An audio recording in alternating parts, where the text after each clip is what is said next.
né? A gente está tendo um ressurgimento desse ímpeto sensório, né? Um ressurgimento de ideias que a gente não imaginava que existiam no Brasil mais, essa ideia de que você precisa silenciar alguém que pensa diferente, porque senão isso pode causar um perigo para a democracia. E os argumentos dos censores, né, dos autoritários, eles estão mais sofisticados do que os argumentos dos defensores da liberdade de expressão. Toda vez que alguém der um nome novo para um problema velho, é porque provavelmente ele quer implementar uma solução nova. Você tem que inventar um nome novo. Aí você não chama mais de mentira, você chama de fake news. A ideia de que você tenha que respeitar cegamente a ciência e que você não possa questionar a ciência é uma ideia completamente... Isso é uma ideia genocida. Essa horizontalização das redes sociais tem causado uma histeria, um pânico nessas classes escolarizadas. Que bom que você veio aqui ao canal Leda Nagli assistir mais um vídeo.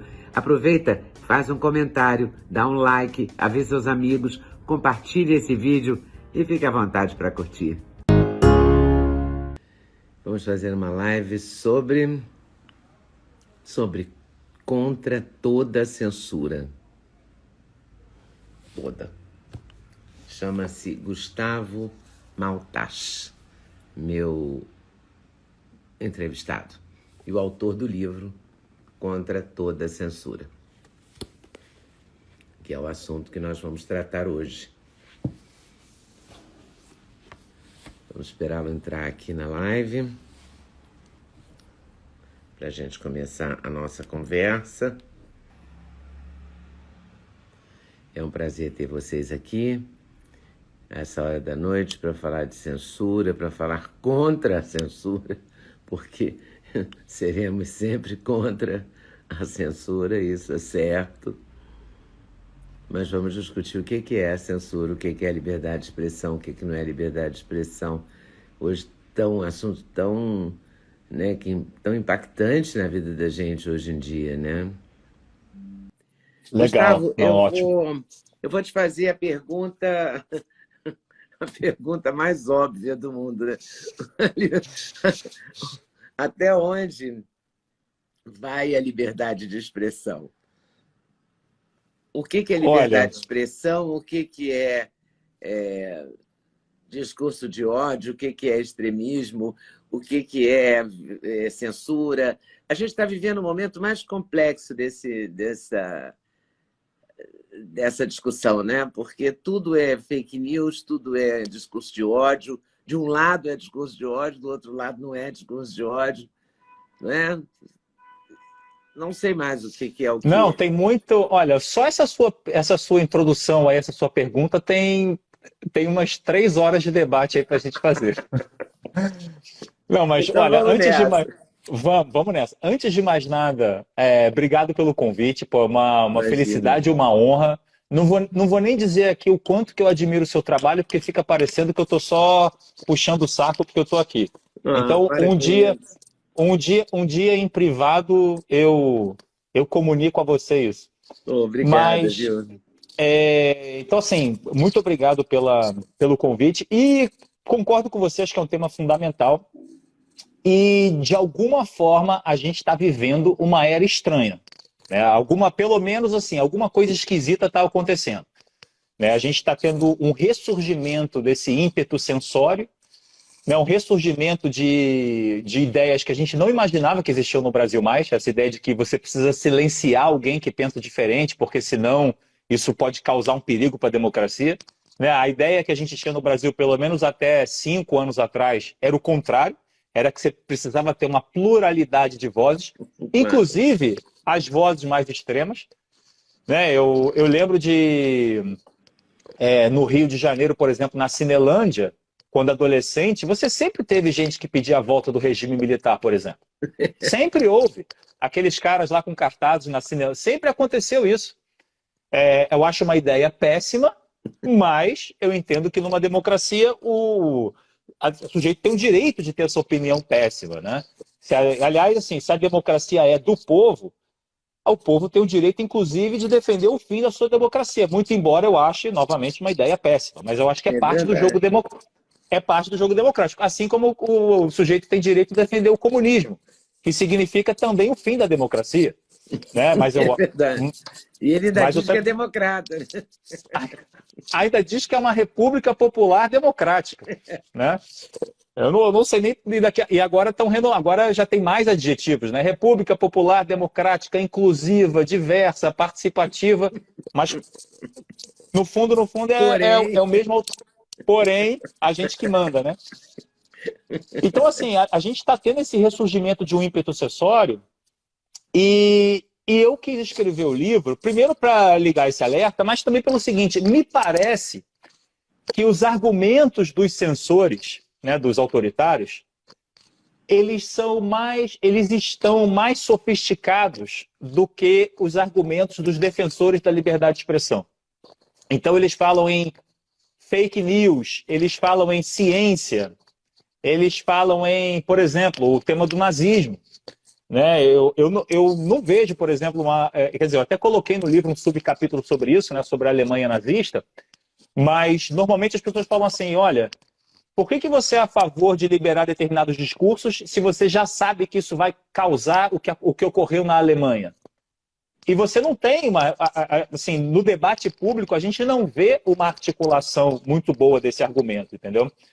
Então, e isso tem sido, por exemplo, esse tema foi o tema, inclusive, daquele debate entre a Tabata, o Kim e o Monark, que gerou um dos... Então, assim, é uma questão que está central no debate e você não encontra, pelo menos assim em português no Brasil, você não encontra muitos autores abordando a questão da liberdade de expressão na Alemanha nazista, por exemplo. Então tem vários desses... Eu acho que o tema da liberdade de expressão ficou um pouco mais complexo, muito porque os autoritários eles são sofisticados na narrativa, né? Eles nunca vão dizer que estão silenciando você porque querem silenciar você. Eles estão silenciando você porque precisam proteger o oprimido, porque precisam proteger as minorias, porque você está atacando a democracia, porque você faz fake news. E você, eu sei, inclusive... É insuportável isso de você. Estou defendendo você, né? Porque eu estou defendendo a democracia. Sim, a minha democracia, né? Eles querem dizer. Né? A democracia Exatamente. deles. Né? Isso Exatamente. Mas isso tá crescendo muito, né? Há muita gente defendendo isso. Muita gente, pô, assim, é realmente uma era esquisita, né, que a gente tem no Brasil, não só no Brasil, no mundo, né? O problema é que no Brasil, o problema é que alguns países, como por exemplo nos Estados Unidos, isso tem crescido também. Só que lá eles têm uma tradição muito forte de liberdade de expressão, garantida pela Suprema Corte, que é um pouco o contrário do que a gente tem visto. Do que a gente está vivendo aqui. Exatamente. Então, assim,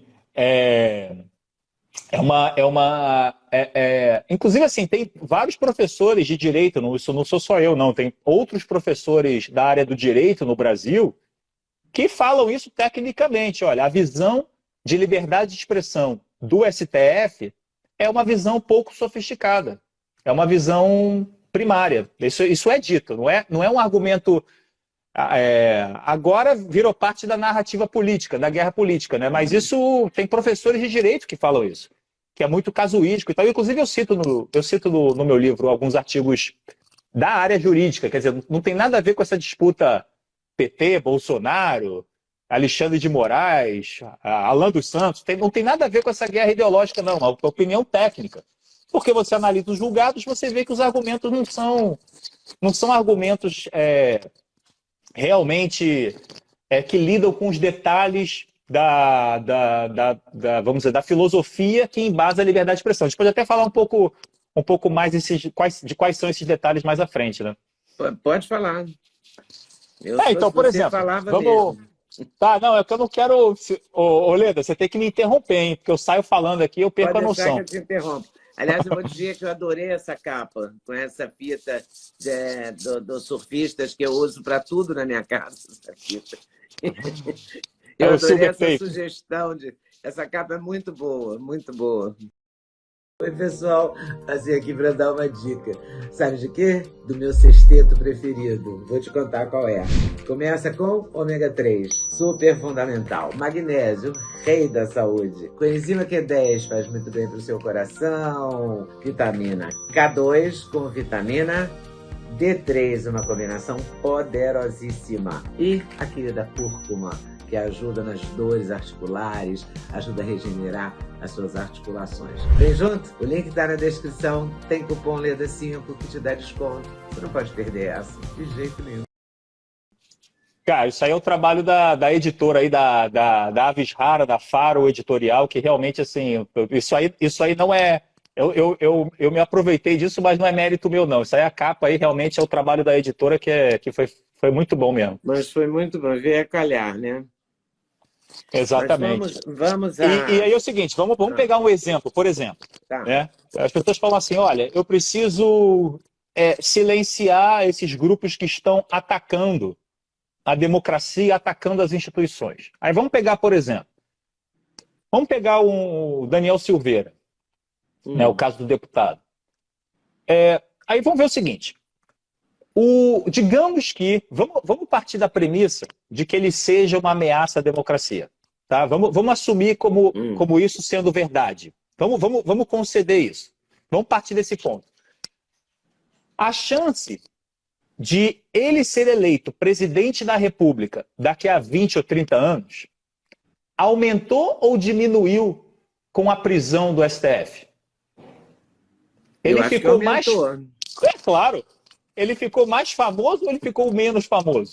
Mais famoso. Ele se mostrou mais como um mártir destemido ou menos? Como uma pessoa mais corajosa ou menos? Como uma pessoa que está disposta a enfrentar grandes poderosos a favor dos seus representados ou menos? Então, assim, isso é uma coisa que a literatura aponta. Quando você prende alguém por opinião, você cria mártir. Isso aí é o beabá da liberdade de expressão. Então quando as autoridades perseguem alguém por conta das suas opiniões, elas primeiro precisam atentar a esse detalhe. Peraí, você realmente acha que você está defendendo a democracia fazendo isso? Não é o que boa parte da filosofia aponta. E outra coisa, quando você faz isso, todas as pessoas que concordam com aquela pessoa ou que têm alguma afinidade com o seu lado político, no caso que estão mais à direita, vamos dizer, no caso do Brasil de hoje, muitas dessas pessoas vão começar a pensar o seguinte, peraí, por que um cara de direita não pode falar isso, mas um cara de esquerda pode defender comunismo, inclusive dentro da Câmara dos Deputados, inclusive com um partido político comunista? Não existe comunismo com democracia. O comunismo é o fim da democracia. Não existe comunismo com participação, com nada disso. O comunismo é o fim das instituições. É o comunismo. Exatamente. Isso para não falar do fim da comida, das outras coisas. Né? Das outras coisas, Mas é assim, é tão claro, né? Isso. E aí o que acontece?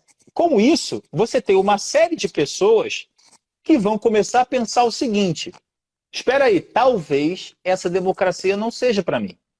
Talvez esse regime seja um regime de cartas marcadas. Talvez esse regime não seja, de fato, um regime onde eu posso expressar a minha opinião. Porque o meu amigo que é de esquerda fala o que quer, não tem medo de dizer nada. E eu tenho que ficar regulando a minha expressão. Então isso não é uma democracia. Eu não sou um cidadão pleno, eu sou um cidadão de uma segunda categoria. Isso aqui é uma democracia de castas. Então, assim, isso deslegitima a democracia. Entendeu? Então, assim, esse argumento, que é um dos argumentos principais aí a favor da permissão do discurso extremista, diz o seguinte, você permite o discurso extremista não porque você concorda com ele. Né? Obviamente que, tirando alguns psicopatas, sei lá, sociopatas, a gente concorda que racismo é péssimo, antissemitismo é péssimo, tudo isso é péssimo. Pedofilia, racismo, antissemitismo, tem coisas claras, né? Assim. Isso, evidentemente. Agora, ou deveriam ser unanimidade. Isso. Eu só queria, Oleda, só separo desse grupo aí a questão da pornografia infantil, porque geralmente tudo que envolve criança, você tem uma regra separada. E no caso da liberdade de expressão, mesmo os que defendem a ampla liberdade de expressão, eles entendem que você tem que proibir pornografia infantil, obviamente. É óbvio. Né? Então, assim, porque tudo que envolve criança, você acaba tendo uma regra diferente, né? Mas nos outros casos, né? Nos outros casos de discurso extremista, discurso político extremista e tal, você defende essa liberdade porque, com isso, você mostra para toda a sociedade que aquilo é uma democracia tão ampla, é uma democracia tão aberta, é uma democracia que respeita tanto a sua liberdade, que você deposita a sua, vamos dizer, a sua crença moral naquele regime. Né? Que você acredita que aquilo é um regime onde você, um dia, pode ter a chance de ver a sua ideia prevalecer. Então, na verdade, você permite o discurso extremista para reforçar a própria crença na democracia. Então, esse tipo de argumentação, que é uma argumentação sofisticada, vamos dizer assim, né, no debate sobre a liberdade de expressão, é uma coisa que você não vê sendo feito pelas instituições. Assim, olha, eu acho que até assim, mais complicado do que o STF, vamos dizer, foi o que aconteceu na CPI. Produziu fake news. Umas coisas assim, completamente absurdas, estapafúrdias, né? Fez ataques contra a democracia. Calma aí, cara. Primeiro que você tem que ver o que é um ataque, né? Ataque é sempre a crítica do outro, né?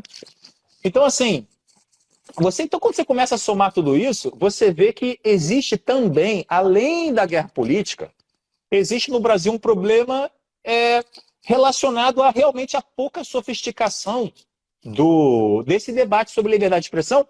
E eu não acho que ele seja pouco sofisticado nas lives, nos jornalistas, não acho que seja, não. Acho que é pouco sofisticado nas autoridades, entendeu? É no STF, é na CPI e assim por diante.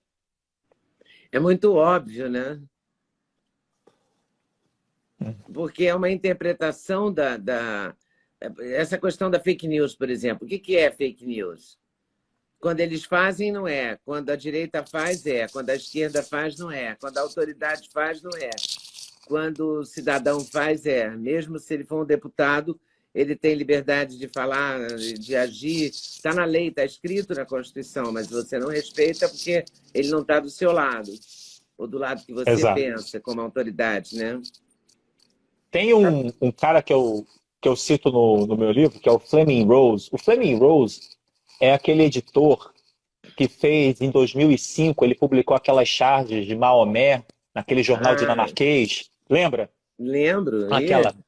Aquela polêmica. Não é o do Charlie Hebdo, não, que não, foi 2015. É o primeiro. É o primeiro. Isso. E aí, ele escreveu um livro chamado A Tirania do Silêncio. Muito bom. E uma coisa que ele fala é o seguinte: cara, fake news sempre houve, é mentira. Inclusive no meu livro, eu recuperei, tem um capítulo que eu falo sobre a história da mídia, né? E eu falo sobre a prensa de Gutenberg. E já naquela época, século XVI ou XVII, eu não lembro, eu peguei uma citação de alguém falando assim: não, essa invenção é muito boa, o problema é que ela permite que as pessoas espalhem mentiras. Quer dizer, é a mesma alegação, é o mesmo álibi, né? Tudo um pretexto para você silenciar os outros. Mas aí o Fleming Rose, ele diz o seguinte, que é uma observação dele muito, muito interessante. Ele fala assim: toda vez que alguém der um nome novo para um problema velho, é porque provavelmente ele quer implementar uma solução nova. Então, se você chama de mentira, eu quero proibir a mentira. Tu não vai falar: não, peraí, cara, você não proibir a mentira. Mentira sempre existiu. E outra coisa, não cabe ao governo definir o que é verdade ou o que é mentira. Nenhum governo se propõe a isso. Não é o que o governo tem que fazer.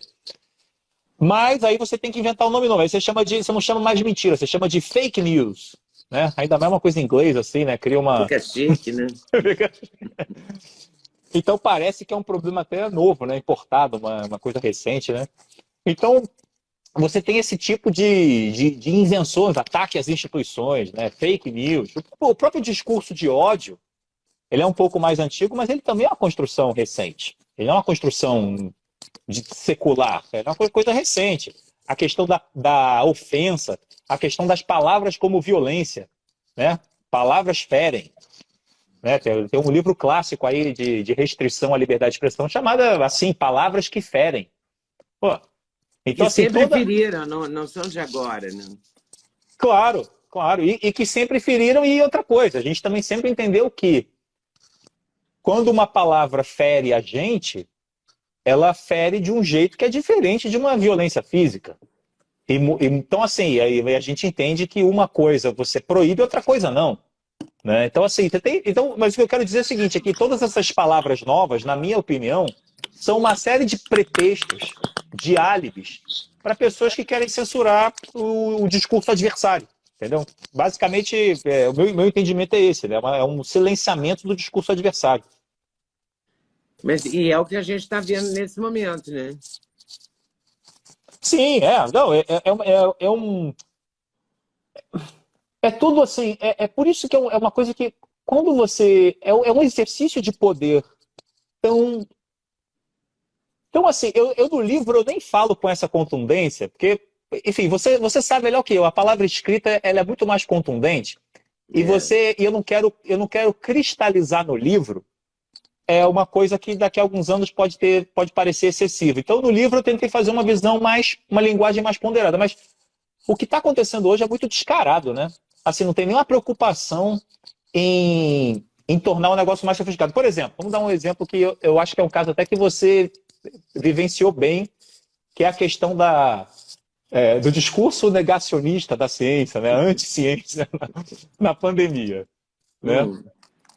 Eu lembro do seu caso com o YouTube. Não vou nem entrar aqui para ninguém cancelar. Não vamos. Para não proibirem nossa live, né? Exatamente. Para não proibirem nossa live. Mas olha só que coisa absurda, né? Primeiro que é o seguinte: a ciência erra e sempre errou muito. Tanto que o mérito da ciência não é acertar. O mérito da ciência é se autocorrigir. Né? Ela é boa porque ela comete erros e corrige os erros. Mas se você pegar um momento qualquer na história da ciência, vai ter um monte de erro ali. A questão é que no longo prazo ela vai se autocorrigindo. Esse é o mérito dela. Então, assim, você pegar um determinado momento, né, e dizer que eu não posso criticar um achado científico de hoje, isso é uma coisa completamente absurda. E aí o exemplo que eu dou no livro eu comento sobre o racismo científico. Né? O racismo já foi uma visão científica. O racismo era estudado, havia congressos de eugenia. Diversos países, os próprios Estados Unidos, a Alemanha, já tiveram políticas de melhoramento genético da raça, né? De esterilização forçada.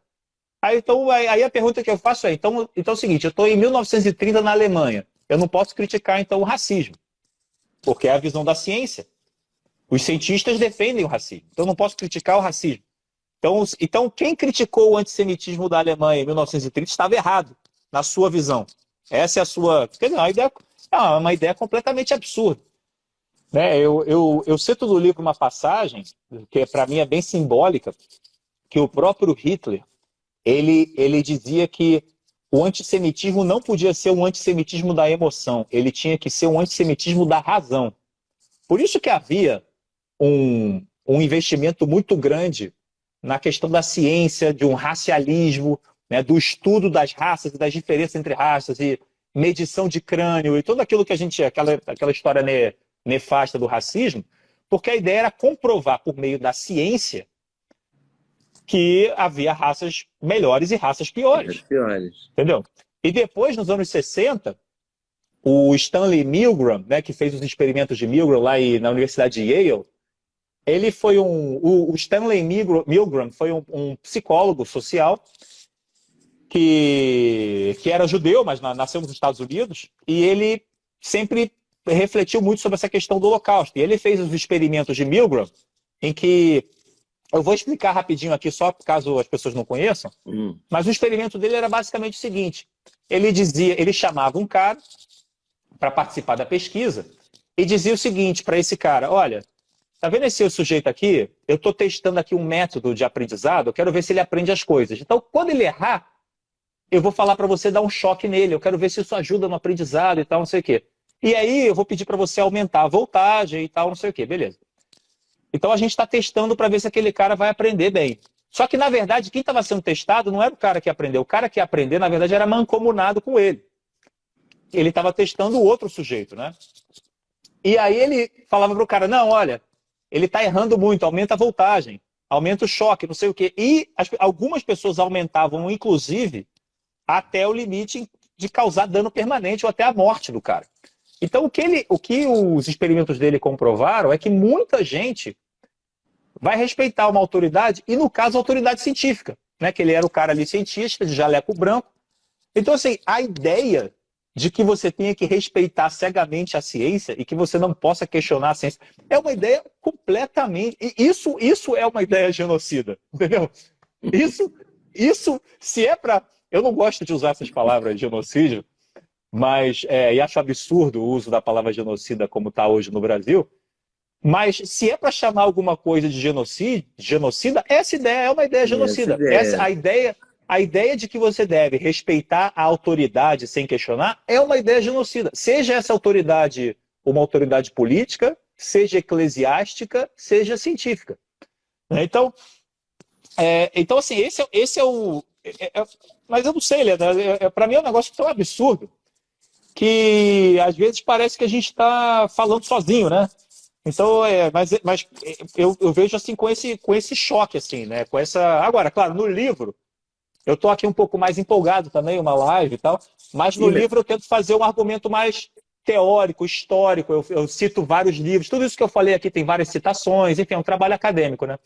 Sim, mas eu acho que a importância do livro é exatamente essa, é tocar nesse ponto, não é? Qual é o limite da opinião, da expressão, até onde você pode ir, quando é que você não pode ir, você dá todas as fontes. Se a pessoa quiser discutir, o limite é a lei, o paradoxo da tolerância, todos esses pontos, essas pontuações que você faz, né? Tem como é que eu vou chamar isso? A comprovação. Você pode buscar a fonte primária, né? Eu fiz questão assim de botar muita nota de rodapé no livro, porque eu imaginei que de repente havia muita crítica também. Então eu fiz questão de embasar bem os argumentos, né? De embasar bem assim na literatura. E até porque, por exemplo, eu falo muito de ciência, falo de vários temas diferentes, falo de história da mídia e tal. Então, assim, como são temas muito diferentes, eu tive que me apoiar em autores de áreas diferentes. Então, eu acho que é até um convite ao leitor aí que gostar mais de um tema, quiser explorar um tema mais especificamente, ele tem aí alguns direcionamentos, né? E por que você resolveu escrever esse livro? Qual foi assim, o start para você? Cara, então, o start, na verdade, ele foi o seguinte. Eu estava começando a escrever um livro sobre o progressismo. Que eu vejo hoje o progressismo, a esquerda, né, especial progressista e tal, ela caminhou para um rumo extremamente autoritário, né? E eu queria entender isso, essa questão de política identitária, o politicamente correto e tal, que eu queria. Então era um projeto assim mais amplo. O cancelamento. Cancelamento, exatamente. E aí, para falar disso, eu tinha que falar de liberdade de expressão. E aí eu fui desenvolvendo, só que o capítulo de liberdade de expressão começou a ficar gigantesco. Então esse livro... e aí, isso foi um trabalho de anos, né? E aí, mais ou menos nesse meio tempo, o tema da liberdade de expressão começou a ficar muito quente. Aí eu falei, cara, eu acho que esse capítulo aqui já não estava cabendo no livro mesmo, eu vou tirar esse capítulo do livro e vou reescrever como um livro autônomo, né? Então foi um pouco isso, tentando entender essa questão de cancelamento, de silenciamento. E é muito fascinante, porque assim, se você olhar, por exemplo, na história do século XX, os grupos que mais lutaram pela liberdade de expressão nos Estados Unidos, né, que tem a primeira emenda à Constituição, que é a emenda que garante a liberdade de expressão e tal, os grupos que mais lutaram, inclusive os casos originais de liberdade de expressão, eram de pessoas de esquerda.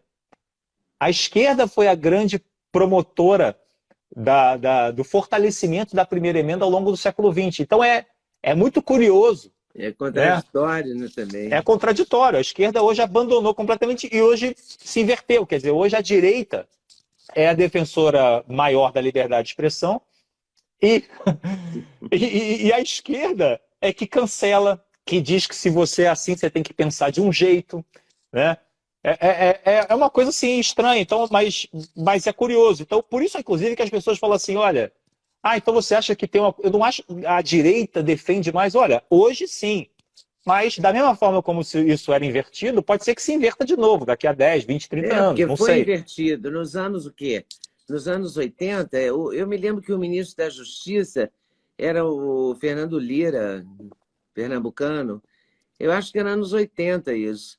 Eu me lembro de ir no Teatro Casa Grande, censura, movimento Censura Nunca Mais, que depois, agora nos anos 2000, a ministra Carmen Lúcia, do Supremo, falou Cala a Boca Já Morreu.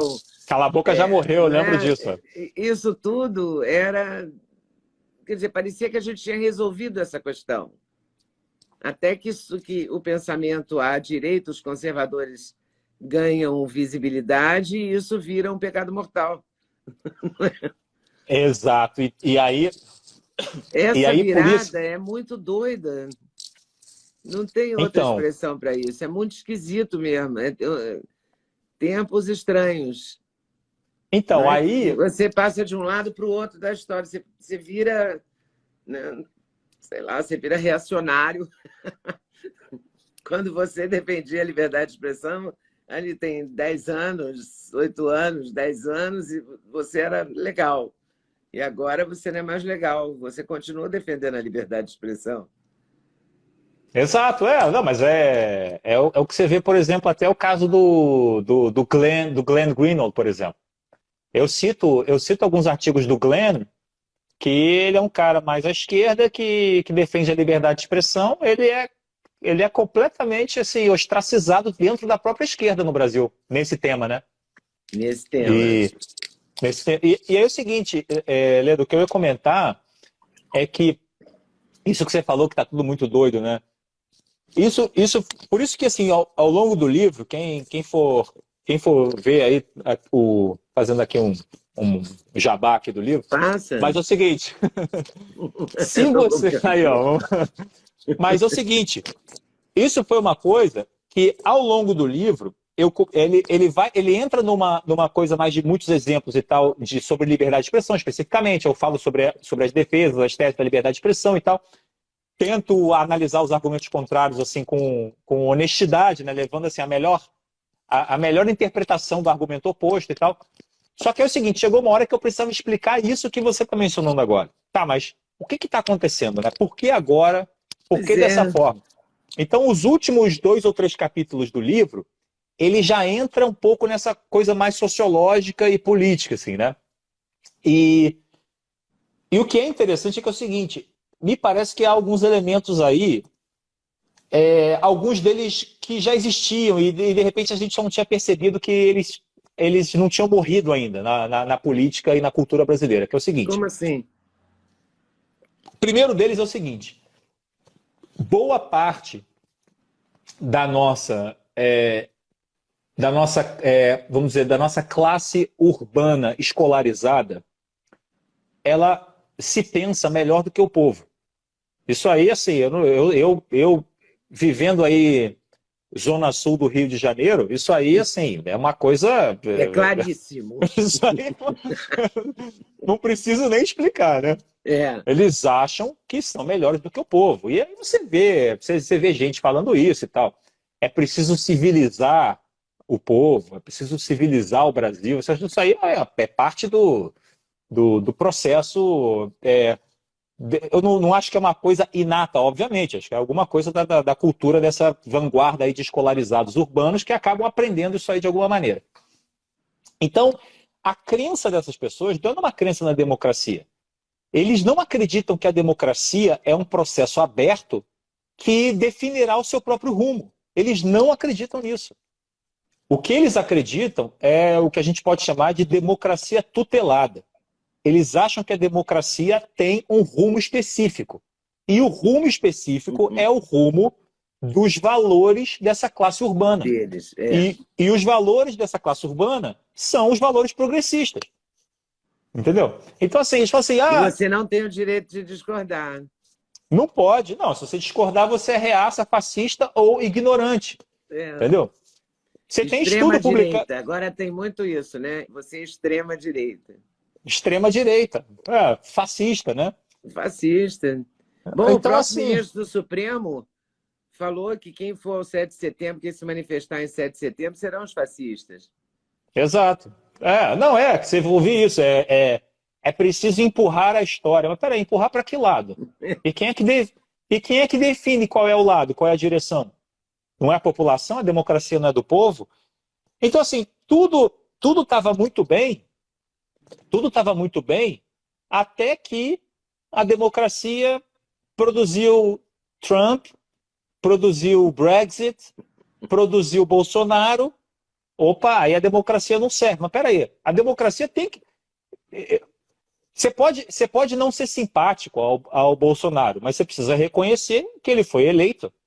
Ele é o presidente legítimo, foi o que a população escolheu para si. A democracia funciona assim. Mas não é o que esse pessoal pensa.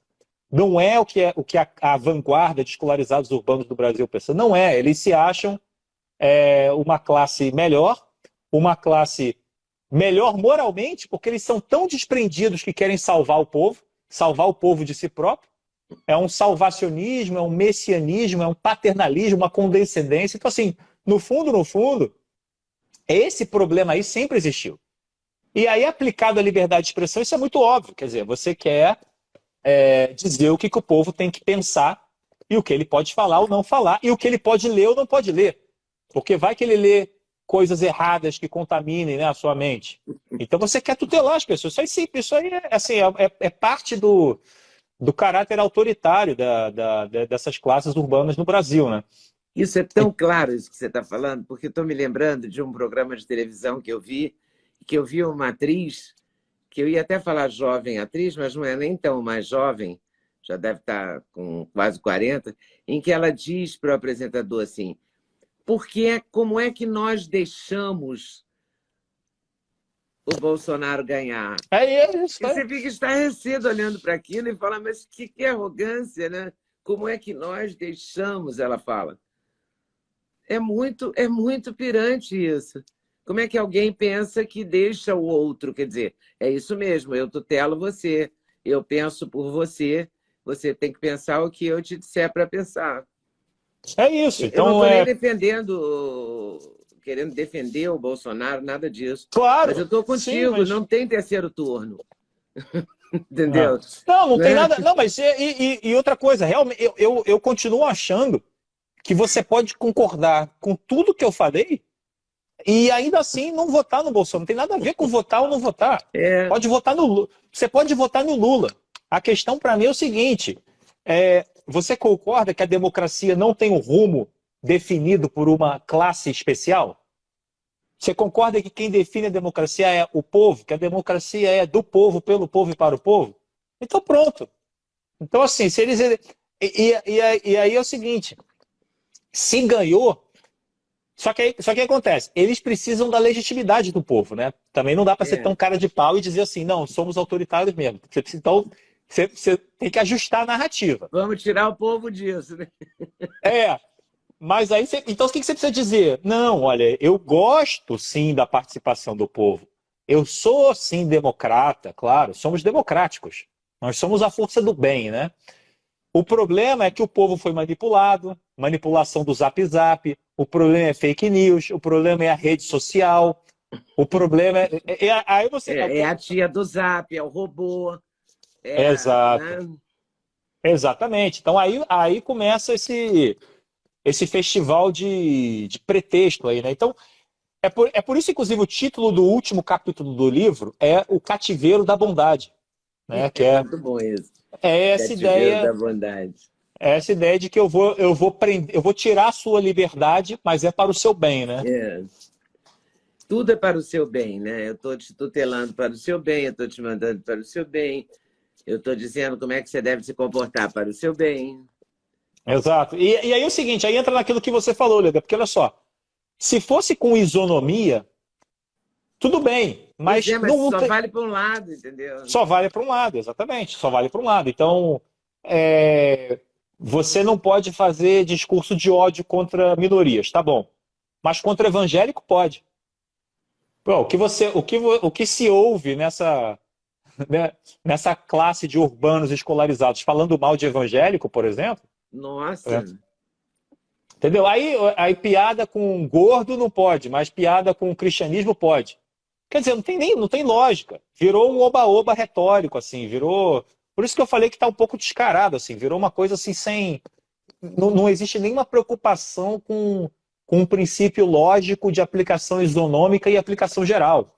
Virou um casuísmo com uma retórica criada ali para aquele momento que não vale para o caso seguinte, mas aí no caso seguinte você você virou faz outra retórica. faz outra retórica, virou um show de improviso, né? Então, Onde é que será que a gente vai parar com isso, hein? olha, o, o, a vantagem que eu acho que a gente está vivendo hoje é que é muito difícil parar essa revolução tecnológica, né? É. É muito difícil parar isso. É, e principalmente porque a revolução tecnológica, ela traz, eu tento explicar isso um pouco no livro, ela traz também uma mudança, né, de pensamento, de expectativa. Então hoje as pessoas esperam uma relação mais horizontal, entendeu? Porque é o seguinte, o costume que a pessoa tem de, no Twitter, chegar e ir para um deputado. Deputado, o que você fez com isso aqui? Por que você votou assim? E isso não é simplesmente, né? Aí vem aquela história da teoria da mídia, né? O meio é a mensagem, né? Não é só a mensagem que importa. Você tem que ver como que essa horizontalização que a mídia proporciona muda as nossas formas de pensar, né? E isso muda a nossa forma de pensar o seguinte: espera aí, por que algum dia a gente já tratou um deputado como alguém especial? Né? Hoje o estranho é o que acontecia antes. Não, hoje, da mesma forma que eu posso tuitar para ele, eu vou falar com ele na rua, eu vou olhar para ele de igual para igual. Né? Então você tem assim, a alteração da comunicação, ela altera o nosso padrão de enxergar a realidade muito além do que simplesmente a mensagem que a gente está mandando ali. Realmente é uma coisa. E, aliás, Leda, é por isso, esse aí é um outro fator que eu tinha falado ali de vários elementos. Esse é um outro fator que a gente precisa levar em consideração, porque esse fator também tem causado, né, essa horizontalização das redes sociais, tem causado uma histeria, um pânico nessas classes escolarizadas. E esse pânico, muitas vezes, ele é sincero. Então, por exemplo, quando a gente tem pessoas falando é preciso acabar com esses ataques à democracia e tal, eu não acho que a maioria disso seja cinismo, não, tá? Eu acho que muitos deles realmente estão preocupados. Muitos estão preocupados, só que a preocupação deles é uma preocupação absurda. Eles só não estão acostumados em ver o discurso alheio, entendeu? Mas eles acham o seguinte, inclusive você vê jornalistas, olha só, acho que talvez você lembre. Você vai ver jornalistas hoje dizendo o seguinte, mas espera, esbarrei aqui, pronto. Você vai ver jornalistas hoje dizendo o seguinte, mas espera aí, de onde saem essas pessoas que acham que podem opinar sobre tudo, que acham que podem criar um canal e dar qualquer opinião? Então, assim, o que essa pessoa está querendo dizer? Que ela está incomodada com a nova mídia. Ela está incomodada com o fato de que o negócio está mais horizontal. Né? É o fato de você pegar um jornalista e chamar de blogueiro para desqualificar. Né? Assim, então você começa a ver que você tem uma série de elementos aí que comprovam o seguinte, que realmente as redes sociais... Está incomodando, né? Está incomodando. É aquele sentiu que aparece no Twitter, né? Sentiu, porque, poxa, eu fico impressionadíssima com isso. No caso do Alan, por exemplo, no caso do outro, o Alan eu até conheço, mas o Alan é jornalista e ele é blogueiro para a imprensa, né? Para a grande imprensa. Aquele outro, Oswaldo Eustáquio, ele é formado em jornalismo na Universidade do Paraná, ele já divulgou o currículo dele e ele continua sendo blogueiro. Por que ele é blogueiro e por que o outro é jornalista? Um porque está empregado no jornal ou numa emissora de TV e o outro é independente? Exato. Não, é absurdo. Qual é o argumento? Né? O argumento não é esse, a gente sabe que não é esse. Né? Claro. A gente sabe que é um jeito de desqualificar. Né? Agora, quando você tem isso vindo das autoridades, né, do país, do Supremo, dos ministros do Supremo e tal, fica complicado, porque se você falar mal do deputado, você abordar o deputado, como você citou, e falar, por que você votou assim, né? Eu tinha muita vontade de perguntar quem votou contra o marco do saneamento, eu tinha muita vontade de perguntar isso. Por quê? Entendeu? Me dá um argumento. É porque eles fogem, né, de jornalistas tipo eu. Assim, mas eu adoraria saber por que que você acha, o que que te leva a crer que uma pessoa não merece ter esgoto e você merece. Eu não consigo entender isso. Né? Não, Porque exato. se você é um democrata, se você é uma pessoa preocupada com o povo, por que que a vala a céu aberto é permitida para uns e não é permitida para outros? Não é, é injustificável esse Exatamente. voto. Mas se você fizesse questionamento com uma pessoa do Poder Judiciário, vamos chamar assim, até para não me complicar, fica complicado, não é? Não, Mas tem exato. Se coisa que a você tem gente não uma. entende, quer dizer, estamos num período eleitoral, sim, mas o ministro da Saúde não pode fazer um alerta sobre a poliomielite, porque estamos num período eleitoral? Não faz sentido isso. Porque a polio é uma ameaça e ela não vai escolher se o período é eleitoral ou não. Não é? Sim, é. Se estamos entrando na campanha contra a poliomielite, e a gente sabe as consequências dela, né? Ela não pode esperar Exato. passar, ou Não, não mas deveria poder, né? Então, são coisas que a gente não consegue entender. Eu não sei como analisar isso, que momento é esse e para onde vamos, e o que virá depois, porque alguém vai ganhar essa eleição. Né? E pelo que a gente está Sim. percebendo, ou o Lula ou o Bolsonaro. Né? Não vai ser, parece que não vai ser nenhum dos outros, ao que tudo indica, né? Sim. E qualquer uma das vitórias vai gerar conflito, vai retroalimentar essa questão da censura, essa questão do fake news, essa questão das ameaças da democracia, da ameaça à democracia, porque desde janeiro de 2019 que está se falando que o Bolsonaro vai dar um golpe, né? Sim. Não, na verdade, antes da eleição, Em não era nem só o 2018 já se golpe. falou isso. Não, e antes não era nem só o golpe, era que ele ia construir campos de concentração para. Estávamos na Alemanha de 1930 e Bolsonaro era Hitler. Eu lembro de vários amigos e conhecidos meus, inclusive, falando exatamente isso, que assim, preparação para campos de concentração no Brasil. Né? As mentiras, as fake news, tipo, ele vai matar os gays, né? Essas coisas Esse é todas. outro ponto. Esse é outro ponto assim que para mim, cara, você pode odiar o Bolsonaro, mas uma coisa para mim me parece óbvia. Ninguém é alvo de tanto ódio e fake news quanto o Bolsonaro. É verdade. Eu não sei como ele aguenta, né? Sinceramente. Cara, isso aí você não precisa gostar dele, mas você precisa reconhecer que o que se inventa de mentiras, chamam de genocídio, entendeu? Mas pode, porque aí é a mentira do bem, é o fake news do bem. É por isso, assim, essa questão de uma vanguarda que se acha especial e tem o rumo certo para o país, ela está na base disso. Aí você junta com essa questão das redes sociais, dessa histeria toda, desse pânico, porque a comunicação ela altera esses padrões de como a autoridade se apresenta em público e tal, e aí isso dificulta, né, a manutenção dessa aura de legitimidade. Então você põe essa questão das redes sociais. Aí você põe essas vitórias recentes, né, da não esquerda ou dos não progressistas. Você começa a analisar tudo isso, você começa a ver que, cara, se você acredita nessa visão de mundo deles, você entende, assim, tentando ter um pouco assim de empatia, você entende por que eles estão em pânico.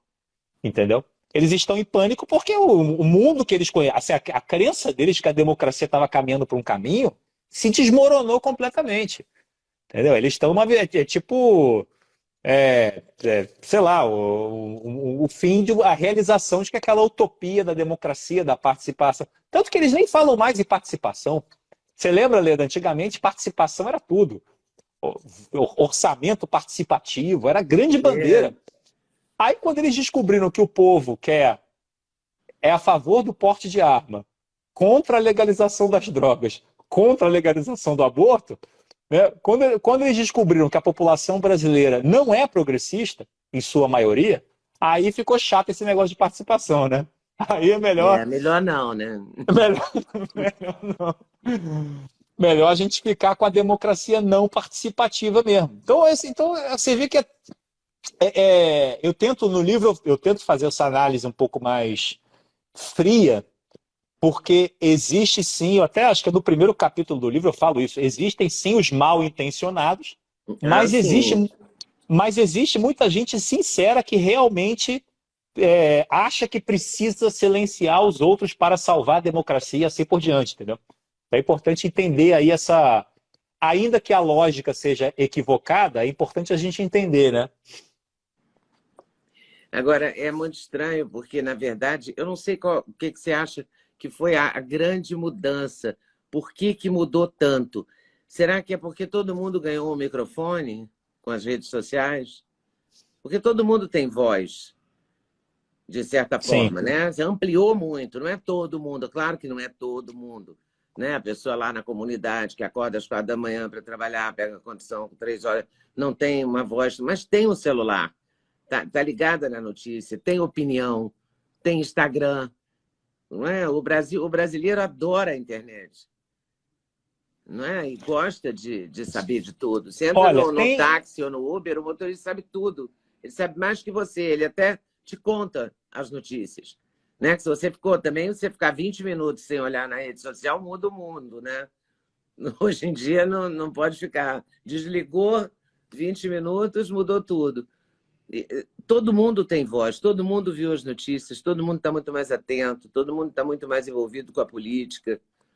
É um ano de Copa do Mundo e ontem foi a primeira vez que eu vi no noticiário uma referência mais clara ao Copa do Mundo por causa da camisa. Que, aliás, é engraçado, porque conseguiram fazer uma camisa azul com onça. Eu não sei de onde que tiraram aquela onça, mas eu achei engraçado a preocupação de minimizar o verde e amarelo, né? Ô, Leda, não botaram uma girafa da Amazônia. Só faltou a girafa, mas a onça está lá. E é engraçado porque é uma coisa tão bandeira, né? Minimizar o verde e amarelo. A camisa custa R$ 350.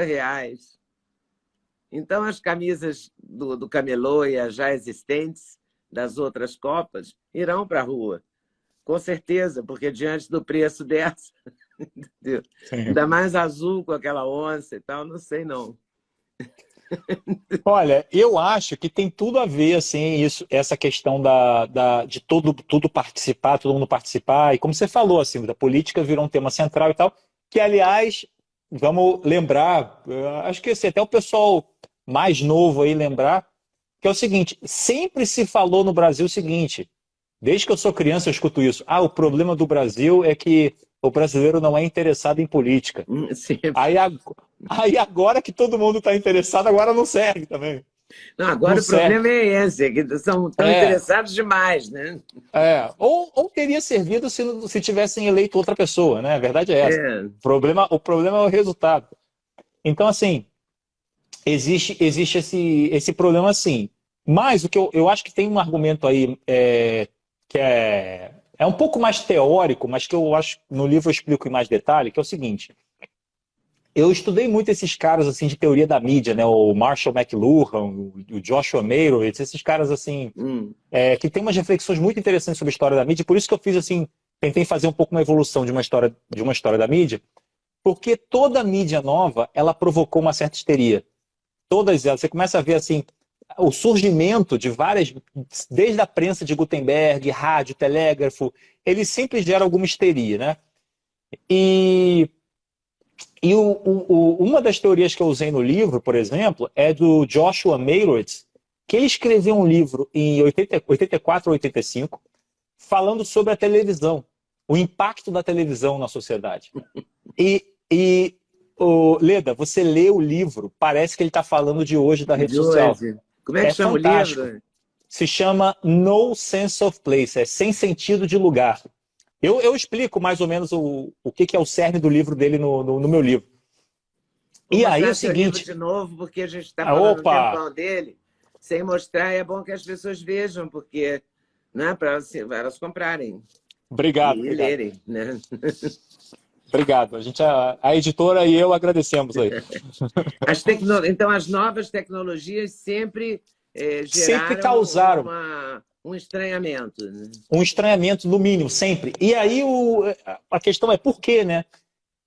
E é o seguinte, imagina o seguinte, lembra, por exemplo, o Freixo no Copacabana Palace, na piscina? Sim. Né? Isso conflita com a visão, com a imagem, como ele se apresenta.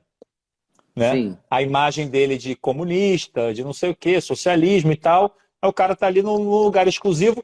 Não estou nem dizendo que ele, por ser socialista ou comunista, não possa fazer isso. Não estou nem entrando nesse mérito. Estou dizendo que as imagens conflitam. Se a mente humana deveria reconhecer isso como um conflito ou não, é uma outra história. Só estou dizendo que conflita. Quando o Dória fecha São Paulo e vai lá para a piscina, também acho que do Copacabana. Todo mundo sonha com Copacabana Palace. Pelo visto, né? Então, todo mundo quer igualdade, mas no privado ele quer exclusividade, né?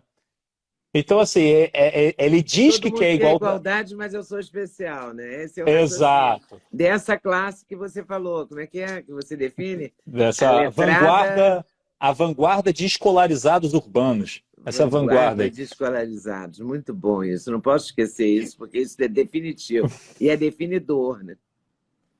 E aí... Então você vê, sem a televisão, e imagina antes do jornal impresso, antes da televisão, você nunca teria esse conflito de imagens. Entendeu? Então, o que o Joshua Meyrowitz fala é o seguinte, é que toda autoridade ela vai incorrer nesses conflitos. Né? Algumas mais, outras menos, mas enfim, ela vai ser contraditória. E a legitimidade dela depende de ela colocar biombos em volta da imagem dela. Não, olha, você só vai me ver aqui como socialista, você vai me ver comendo na feira e tal. Eu nunca vou deixar vazar uma imagem minha no Copacabana Palace, porque senão isso vai manchar a minha imagem de socialista e tal. O que o Joshua Meyrowitz fala é o seguinte, é que toda a mídia, progressivamente, vai derrubando esses biombos. E vai ficando difícil você separar o privado da sua figura pública de autoridade. Então, você começa a ver o cara que é um juiz federal, aí, sei lá, aparece um vídeo do cara fazendo um barraco no aeroporto. Pô, isso queima o filme do cara. Você começa a ver assim, pô, ontem eu estava ali no fórum, o cara era um juiz todo contido, né? Taciturno, e tá ali o cara fazendo um barraco no aeroporto. Aí o outro está lá brigando num restaurante, não sei o que. O outro vai lá, vaza um áudio no WhatsApp, que era um WhatsApp, entendeu? Então você começa a ter tudo isso, você começa a ver que esse é um dos grandes impactos de toda a mídia, né? E a mídia, existe uma progressão. Né? Incomoda. Também porque é um rastilho de pólvora, né? Todo mundo fica sabendo disso rapidamente. É diferente da imprensa. Não é mesmo que um dia a televisão mostre uma imagem, mesmo que o jornal fale, é uma notinha numa coluna, não é? É uma foto, não é o barraco propriamente dito, filmado por alguém que estava ali do lado, não é? É um juiz xingado na rua. Isso vaza, né? Isso ganha uma velocidade, ganha uma visibilidade. E você tinha um controle também antes, nisso que você falou, Leandro, porque você tinha um controle que o cara ainda podia muitas vezes ligar para o editor do jornal, pô, não dá isso não. Claro. Eu não sei o que, né? Então, então você teve isso aí já causa uma ansiedade enorme. E o que o Joshua Meyrowitz fala é o seguinte, eles começam a achar que algo está muito errado na sociedade, eles não entendem que simplesmente o jogo da legitimidade mudou. Você precisa fazer outro jogo. O jogo agora é um jogo mais aberto, agora é um jogo mais, olha, eu sou isso mesmo. Eu acho que não é à toa que o Bolsonaro é tão popular, em especial na rede social. O perfil do Bolsonaro nas redes sociais, esse perfil meio zoeira, né, meio brincalhão, é um perfil muito mais verdadeiro, com todos os defeitos. Isso que assim, ele fala muita coisa absurda. Com todos os excessos, os erros, mas as pessoas... Aí que tá. Isso, antigamente, era visto como erro. Hoje é visto como transparência. Hoje é visto como realidade. Por isso que não funcionou quando o Lewandowski autorizou... o Lewandowski não, foi o que era o Supremo dos Supremos. O Celso de Mello? Celso de Mello. Autorizou o vazamento daquela reunião. Da FIA, exato. Cara, você sabe... Não funcionou, porque todo mundo esperava que o Bolsonaro fosse aquilo mesmo. Ninguém imaginava ele chiquérrimo, né? Com uma Montblanc, cara, falando não sei o que lá, vestido de Prada. Né? Perfeito. Perfeito. Então, aí o que acontece? Não quando você... como eles esperaram, né? Exato. Não, e aí, olha só que interessante. Você tem essa leitura daquela fita, eu também. Eu falei assim, cara, aquilo ali tá perfeito para o Bolsonaro e para o público dele. Tá perfeito. Eu não estou dizendo que está certo, nem que ele deveria ter feito. Apenas que é coerente. Exato. E que aquilo seria bom para ele. Agora, acabou que virou para ele. Né? É claro, mas é que tá. Mas imagina, agora tenta se colocar na cabeça tanto do eu não sei qual foi a motivação do Celso de Mello, não sei mesmo. Mas tenta se colocar na cabeça dos jornalistas que acharam que aquilo iria prejudicar o Bolsonaro. Em que mundo que eles estão vivendo? Entendeu? Eles estão vivendo em outro mundo. Eles estão vivendo com outra, eles estão vendo a realidade com outra lógica. E não é essa lógica que eu acho que o Joshua Meirelles fala, de uma derrubada de biombo, né? De que você tem uma dificuldade de separar agora e você precisa mudar a maneira como você busca essa legitimidade diante do público. Então agora a maneira de buscar isso é uma maneira, sim, ó, tenho esse defeito mesmo, isso aqui sim eu fiz, essa aliança aqui eu não devia ter feito mesmo, mas eu fiz, agora é outro jogo. Mas uma coisa não é fica você, claro. Entendeu? Uma coisa fica claríssima, até porque a gente tem que encerrar essa live, porque já deu 1 hora. Não vai ser pela censura a solução. Oi, pessoal, tudo bem? Passei aqui para avisar que o meu sexteto de suplementos, os queridinhos da Leda, já tem um link especial. Então você compra direto, numa tacada só, o sexteto. Ah, sim, você pode acrescentar colágeno, você pode acrescentar melatonina, tudo depende da sua escolha. Mas dormir bem é o melhor negócio, pode acreditar em mim. Vale conferir com certeza. Vai lá no link.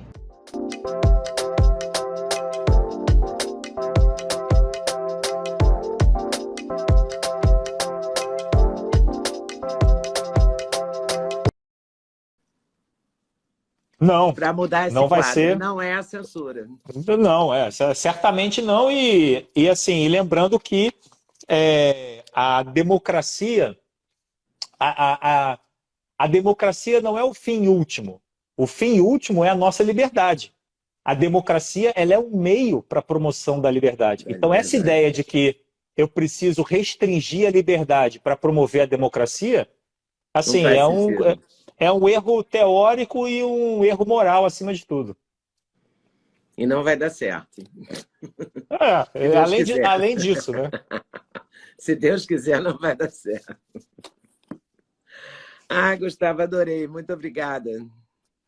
Não, pô, muito obrigado, cara. Para mim é uma... que agora que eu olhei o relógio aqui, que eu vi que a gente tem que terminar mesmo. Por mim a gente continuava aqui mais umas 2 ou 3 horas aqui. A gente ia quase empatar com o Bolsonaro ontem. Né? Não, mas, pô, eu acho que, cara, tem muito assunto para debater, é um tema importante e conta comigo aí quando você quiser. Para mim é um prazer conversar com você. Como eu falei, admiro muito o seu trabalho. Oh, meu Deus, muito obrigado. Admiro a sua coragem. Lembro de vários momentos aí de você falando, eu vou conversar com quem eu quiser, né?